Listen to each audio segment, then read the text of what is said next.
I'm Eric Doden, and I'm here with my friend Mayor Brainerd.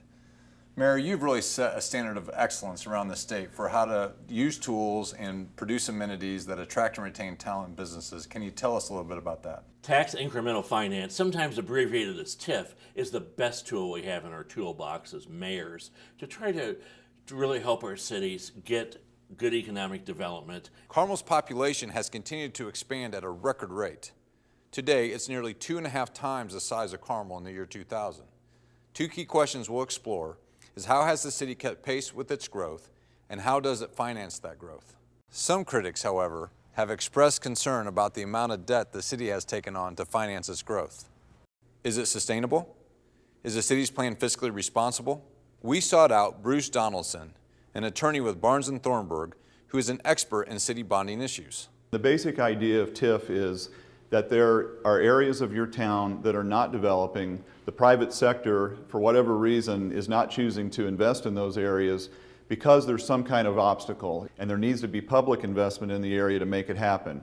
And so essentially the new development pays for itself in a sense, and the idea then is that you bond off of that, you borrow the money up front, invest in the area with what's needed, and then you use those new property taxes, incremental property taxes, thus tax increment, to pay off those bonds. It's a great tool for local units of government in Indiana.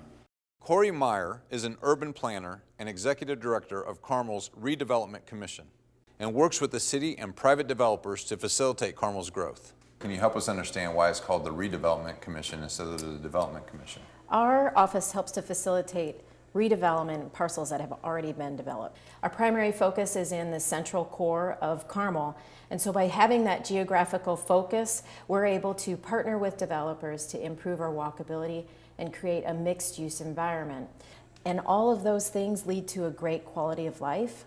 By having a great quality of life, that brings in businesses, office headquarters, and in the end, that brings more people, more businesses, create an opportunity for us to have an attention to detail in creating unique spaces in a central focused area, and that's why people want to be in our Carmel core. So Corey, can you give us some examples of projects that have used TIF? Yes, the City Center, Arts and Design District, Clay Terrace, and the Palladium. One of the key city's building partners has been residential and commercial developer Petcore Investments. Petcore was founded in Indianapolis in 1987 by Gerald Pettigo and Bruce Cordingley. They expanded and built their company's headquarters, Petcore Square, in Carmel in 2005.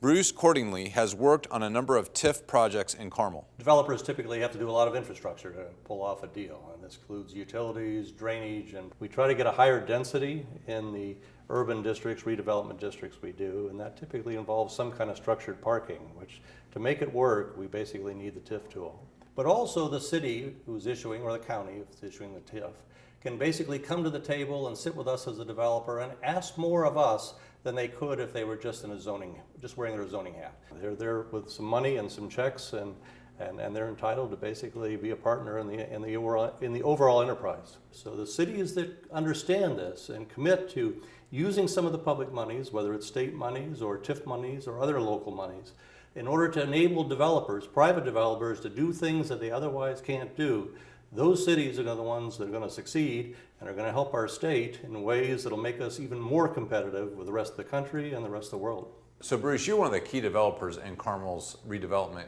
Can you talk to us a little about some of your challenges?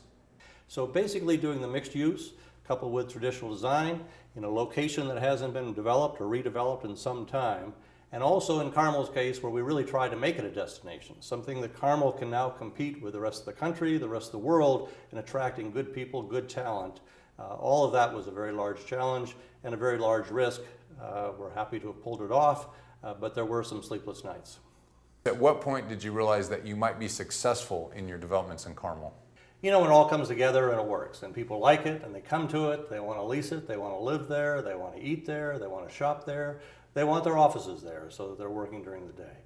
Carmel's investment in its own future has proven to be a welcome mat for numerous large and small businesses. We'll take a look at some of the companies and their impact on the major growth of Carmel. For Extraordinary Indiana, I'm Eric Doden.